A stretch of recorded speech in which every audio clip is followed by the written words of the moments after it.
So guys, जैसा कि हमने पिछले एपिसोड में देखा, हान्यू किसी भी कीमत पर अपने माँ बाबा का बदला लेना चाहता था। उसने अपने बचे हुए दोनों इनेडमन एनर्जी क्रिस्टल्स भी कुचल दिए थे। डार्क फेरी ने उसकी पावर को कई गुना बढ़ा दिया। उसने अपने पिता की स्टोन स्वॉर्ड उठाई और आगे बढ़ने लगा। उसके अंदर पिछले 20 सालों का गुस्सा था, जिसने उसके हर वार को बेहद खतरनाक बना दिया था। वेलेफोर्ड ने उसे रोकने की कोशिश की, पर हान्यू ने अपनी तलवार उसके सीने में घोंप दी। वो कुछ नहीं कर सका, लेकिन वो स्वॉर्ड टूट गई। सबको लगा कि हान्यू मर चुका है, पर वो जिंदा था। उसने अपनी पूरी शक्ति से उस तलवार के अंदर डर का एक बीज बो दिया था।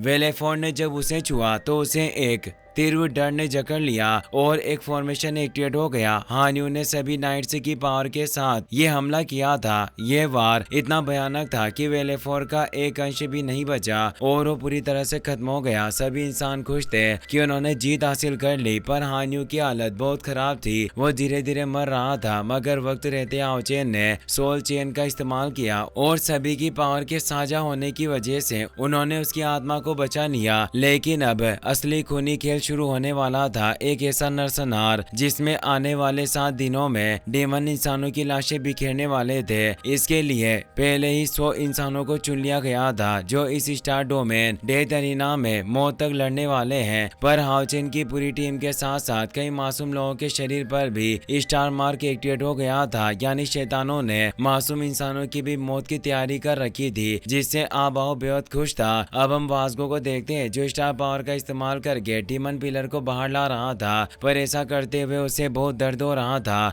और उसके मुंह से खून निकलने लगा। वो बोला, मैं अपने महामहिम की वापसी के लिए किसी भी हद तक जाने को तैयार हूँ, चाहे मुझे कितनी भी भारी कीमत क्यों ना चुकानी पड़े। अब उसका डीमन पिलर स्टार फॉर्मेशन के जरिए स्टार डोमेन की पावर को अवशोषित कर रहा था। वहीं अब आबाओ और हाओचेन आमने सामने आ चुके थे। हाओचेन ने हाव्यू की पावर का इस्तेमाल किया और बोला, मैं ये सब खत्म करके रहूंगा, तुम मेरे होते हुए मासूमों की बलि नहीं चढ़ा सकते। और फिर उसने एक फियर्स स्लेश से आबाओ के साथ स्टार डोमेन डेथ अरीना को नष्ट करने की कोशिश की, पर वो स्लेश आबाओ को पार कर गया और उसे कुछ नहीं हुआ। हाओचेन चौंक गया, आखिर ये क्या हुआ? हाव्यू की डिस्ट्रक्टिव पावर असफल कैसे हो सकती है? आबाओ मुस्कुराया और बोला, मैं अच्छे से जानता हूँ कि तुम काफी पहले ही इस स्टार डोमेन में प्रवेश कर चुके थे। यहाँ हमारा यानी डीमंस का राह चलता है, इसीलिए तुम्हें यहाँ किसी भी तरह की बाहरी मदद नहीं मिल सकती। और तभी हाओचेन का हाव्यू से कनेक्शन कट गया। हाव्यू बाहरी दुनिया में लौट गया। हाओचेन हैरान रह गया, आखिर ये मेरे और हाव्यू के रिश्ते को कैसे काट सकते हैं? आबाओ बोला, परेशान मत हो, तुम्हें पहले ही मेरे द्वारा चुना जा चुका है। इस डेथ अरीना की फाइनल बैटल में हमारे बीच ही असली जंग होगी। और फिर वो स्टार पावर से कई सारे फियर्स स्पाइरल मूव्स के साथ हमला करता है, पर अफसोस वो सिर्फ हाओचेन का प्रोजेक्शन था जो नष्ट हो गया। लेकिन इस झटके से हाओचेन की असली बॉडी भी घायल हो चुकी थी। उसके मुंह से खून बहने लगा। उसे एहसास हुआ कि आबाओ अब 9 लेवल के पीक पर पहुंच चुका है। उसके एक ही हमले ने न सिर्फ उसकी आत्मा के प्रोजेक्शन को नष्ट कर दिया, बल्कि उसकी असली बॉडी की असली लोकेशन भी जानता था, जिससे वो सभी हमले वहां आ गए थे। हाओचेन उन हमलों से बचने की कोशिश करने लगा, पर वो अटैक्स इतने फियर्स थे कि बचवाना मुश्किल हो गया। इसीलिए उसने अपने डुअल स्लेश से जवाबी वार किया, पर वो स्पाइरल अटैक्स इतने शक्तिशाली थे कि उसका वार बेअसर हो गया। तभी वहां एक सीनियर की एंट्री हुई। वो बोला, लड़के तैयार हो जाओ। उस सीनियर ने एक प्रोटेक्टिव बैरियर से सभी हमलों को रोकना शुरू किया। उसका नाम था सानमी, पर वो भी ज्यादा देर तक उन हमलों को नहीं रोक सका। इसीलिए उसने हाओचेन के पीछे एक टेलीपोर्टेशन पोर्टल खोला, जिसमें हाओचेन अंदर चला गया। सानमी भी उसके पीछे गया। इस तरह दोनों की जान बच गई और वो दोनों एक अजीब से किले के अंदर टेलीपोर्ट हो गए, जो इसी स्टार डोमेन में बना हुआ था। असल में वो जगह सानमी की रिसर्च लेबोरेटरी थी। हाओचेन उस जगह को देखकर हैरान रह गया और पूछता है, आखिर ये कौन सी जगह है? सानमी मुस्कुराते हुए जवाब देते हैं, ये मेरी रिसर्च लेबोरेटरी है, तुम निश्चित रहो, यहाँ तुम पूरी तरह से सेफ हो। यह सुनकर हाओचेन अपने डिवाइन थोन आर्मर को एक्टिवेट कर देता है। उसे सानवी की आवाज से एहसास होता है कि जब उसने स्टार डोमेन की टनल में प्रवेश किया था तब उसे यही आवाज सुनाई दी थी जिसने उसे रास्ता दिखाया था। वो मुस्कुराकर कहता है, सीनियर आप ही वो हैं जिन्होंने मेरी मदद की थी। सानवी सिर हिलाते हुए बोले, बिल्कुल सही पहचाना, मैं ही वो हूँ। तभी हाओचेन देखता है कि सानवी के हाथ में अचानक आग लग जाती है। वो घबरा जाते हैं और उसे बुझाने की कोशिश करते हैं मगर आग किसी भी तरह से बुझ नहीं रही थी। उन्होंने तुरंत एंटीडोट निकाला पर वो भी लगभग खत्म हो चुका था। सिर्फ आखिरी बूंद बची थी जिससे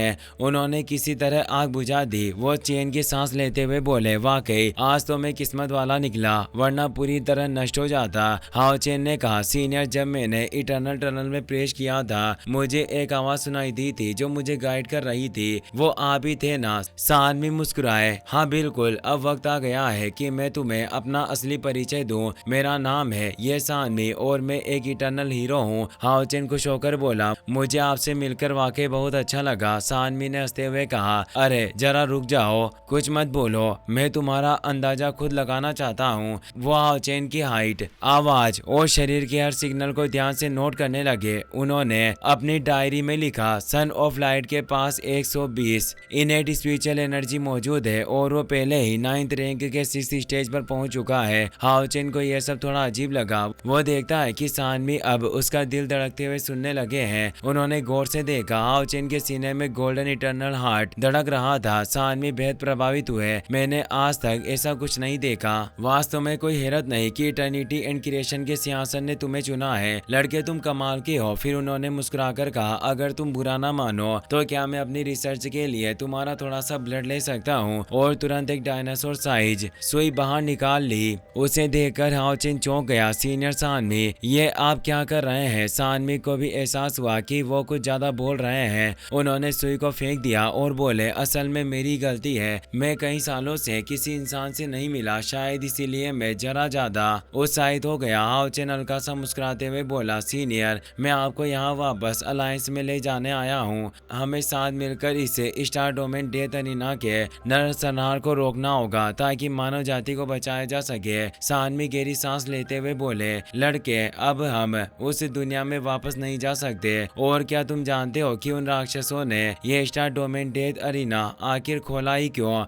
हाओचेन चुप रहा। सानवी ने कहा, इन सवालों के जवाब इन सितारों में छिपे हैं। उन्होंने एक मंत्र बोला और सामने का दृश्य पूरी तरह बदल गया। दोनों एक अलग ही जगह पहुंच गए। सानवी बोले, 6000 साल पहले हमारी धरती पर डीमन गॉड पिलर्स आसमान से उतरे थे। उनकी अपार शक्ति के कारण हमारे होली डीमन कॉन्टिनेंट से पाथ ऑफ गॉड यानी देवता बनने का मार्ग पूरी तरह नष्ट हो गया था और वही जगह अब स्टार डोमेन बन गई। इस स्टार डोमेन में नियमों की शक्ति समाहित है जो पूरे कॉन्टिनेंट के भाग्य को बदल सकती है। हजारों सालों से स्टार डीमन गॉड वास्गो अपने डीमन गॉड पिलर की शक्ति और सोल प्रोजेक्शन के जरिए स्टार डोमेन के नियमों में हस्तक्षेप कर रहा है और इस तरह वो पूरे कॉन्टिनेंट के इंसानों के भाग्य को नियंत्रित कर सकता है। इसी वजह से इंसान कभी उसका विरोध नहीं कर पाए। जब हमें ये सब मालूम हुआ तो हम सभी इटर्नल हीरोज ने एक पवित्र जादू सुपर बॉन्डिंग स्पेल का इस्तेमाल किया। ये स्पेल एक संत नेक्रोमेंसर द्वारा छोड़ा गया था जिसे स्पिरिट ट्रांसफेरेंस स्क्रॉल कहा जाता है। इसकी मदद से आत्मा को हमेशा के लिए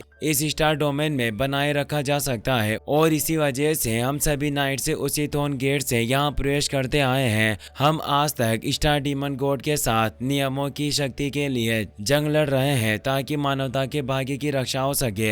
हाओचेन अब समझ गया था। उसे एहसास हुआ कि उन सभी नाइट्स ने अपनी जान देकर इंसानों की हिफाजत की थी। वो भावुक होकर घुटने टेकते हुए बोला, आप सब वाकई काबिले तारीफ है। आपने अपनी जान की परवाह किए बिना ऐसी जगह कदम रखा जिसके बारे में कुछ भी नहीं जानते थे और मानवता के लिए खुद को बलिदान कर दिया। सानवी हाओचेन को ऊपर उठाते हुए कहते हैं, तुम वाकई एक बहुत अच्छे लड़के हो। चलो जल्दी खड़े हो जाओ। हमने जो कुछ भी किया वो हमारी अपनी मर्जी से किया था और याद रखना हमारी लड़ाई हमारा संघर्ष अभी खत्म नहीं हुआ है। अब तुम ही हमारी आखिरी उम्मीद हो, इसीलिए आगे मेरी बात बहुत ध्यान से सुनो। अब बताया जाता है कि स्टार डीमन गॉड ने star domain domain death arena को इसलिए बनाया क्योंकि वो इन लड़ाइयों के जरिए नियमों की शक्ति यानी पावर ऑफ लॉ को जब्त कर सकता है। हर बार जब एक मैच पूरा होता है, इससे कोई फर्क नहीं पड़ता कि कौन जीता है और कौन हारता है, वो और ज्यादा पावर ऑफ लॉ को अपने भीतर समेट लेते हैं। अगर ये डेथ अरीना के सारे मैच पूरी तरह से मुकम्मल हो गए तो वो स्टार डोमेन में मौजूद तमाम शासन शक्तियों को इकट्ठा कर लेगा और उस वक्त वो उस ताकत का इस्तेमाल डीमन गॉड एम्परर के पाथ ऑफ गॉड को पूरा करने में करेगा ताकि वो फिर से एक गॉड बनकर लौट आए। हाओ चेन गुस्से में कहता है, हमें स्टार डीमन गॉड को रोकना ही होगा। सानवी मुस्कुराते हुए कहते हैं, तुमने बिल्कुल सही कहा, पर इस स्टार डोमेन में केवल नियमों की ऊर्जा से ही लड़ाई लड़ी जा सकती है। हर इंसान की ये शक्ति एक यूनिक स्टार क्राउन बनाती है जो ये दिखाती है कि कोई व्यक्ति इस डोमेन में कितनी मात्रा में पावर ऑफ लॉ का इस्तेमाल कर सकता है। जब तुम स्टार डोमेन में दाखिल हुए थे तब ये एनर्जी तुम्हारे अंदर पनपने लगी थी। जैसे हर इंसान के अंदर इनेट मन एनर्जी होती है, वैसे ये एनर्जी भी हर किसी में अलग अलग रूप में होती है। इस शक्ति को स्टार क्राउन में बांटा गया है। सबसे कमजोर को फर्स्ट स्टार क्राउन और सबसे ताकतवर को फिफ्थ स्टार क्राउन कहा जाता है। पूरे स्टार डोमेन में सिर्फ स्टार डीमन गॉड ही वो शख्स है जो इस फिफ्थ स्टार क्राउन को हासिल कर पाया है, इसीलिए उसे स्टार डोमेन का मास्टर कहा जाता है। और जब भी हम उसका सामना करते हैं हमें सिर्फ हार का ही साथ चखना पड़ता है। सानवी आगे कहते हैं, मेरा star crown third star crown है जिसे ऑब्जर्वर स्टार क्राउन भी कहा जाता है। इसकी मदद से मैं निरीक्षण कर सकता हूँ, किसी भी चीज को समझ सकता हूँ, यहाँ तक कि प्राचीन रिकॉर्ड्स में जुड़ी वो नॉलेज भी जान सकता हूँ जिसमें पूरी दुनिया की समझ छिपी है। और यही वजह है कि मैं तुम्हें इस स्टार डोमेन के अंदर ढूंढ पाया। हाओ चेन कहता है, अगर मुझे इस स्टार डोमेन डेथ अरीना को रोकना है और इंसानों के भाग्य की हिफाजत करनी है तो मुझे फिफ्थ स्टार क्राउन हासिल करना होगा और स्टार डीमन गॉड को हराना होगा। सानवी मुस्कुराते हुए कहते हैं, तुमने बिल्कुल ठीक समझा, स्टार क्राउन को जगाने में मैं तुम्हारी मदद कर सकता हूँ। एक बार जब तुम्हारा क्राउन जाग जाएगा तो तुम बाकी इटर्नल हीरो से मिल पाओगे।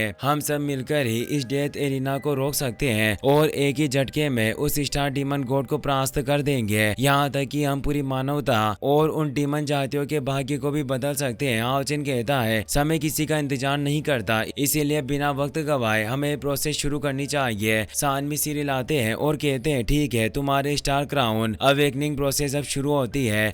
फिर वो एक फालन डीमन गॉड राक्षस को बाहर निकालते हैं जिसे उन्होंने पहले कैद कर रखा था। वो उसी जगह पर बैठ जाते हैं और कहते हैं, हाओ चेन, अब तुम्हें इस बदसूरत राक्षस को संभालना होगा। हाओ चेन समझ जाता है कि फालन demon God half fight God real में तक पहुंच चुका है। वो राक्षस बोल सकता था। वो कहता है, लड़का, तुम्हारा ये चमकता हुआ सूट जल्दी मेरे हाथों तबाह हो जाएगा। हाओ चेन तुरंत उस पर हमला करने पड़ता है, लेकिन तभी राक्षस अपनी तेज ऊर्जा फैलाने लगता है। वो ऊर्जा इतनी ज्यादा थी कि हाओ चेन खुद कांप गया। वो कहता है, इसकी शक्ति 10 लाख स्पिरिचुअल एनर्जी के बराबर है। इसी के साथ ये कहानी यहीं पर खत्म होती है। अगले एपिसोड में हाओ चेन और भी गहराई में उतरेगा जहां उसकी असली परीक्षा शुरू होगी और वहां सिर्फ एक ही रास्ता होगा, या तो फतेह या फना। तो गाइस, अगर ये एपिसोड तुम्हारे दिल तक पहुंचा हो तो इसे लाइक करो, अपने दोस्तों के साथ शेयर करो और अगर अब भी सब्सक्राइब नहीं किया तो अभी करो क्योंकि वो आने वाला है। वो पूरे स्टार डोमेन को हिलाकर रख देगा। स्टे ट्यून्ड, नेक्स्ट एपिसोड में असली जंग शुरू होगी।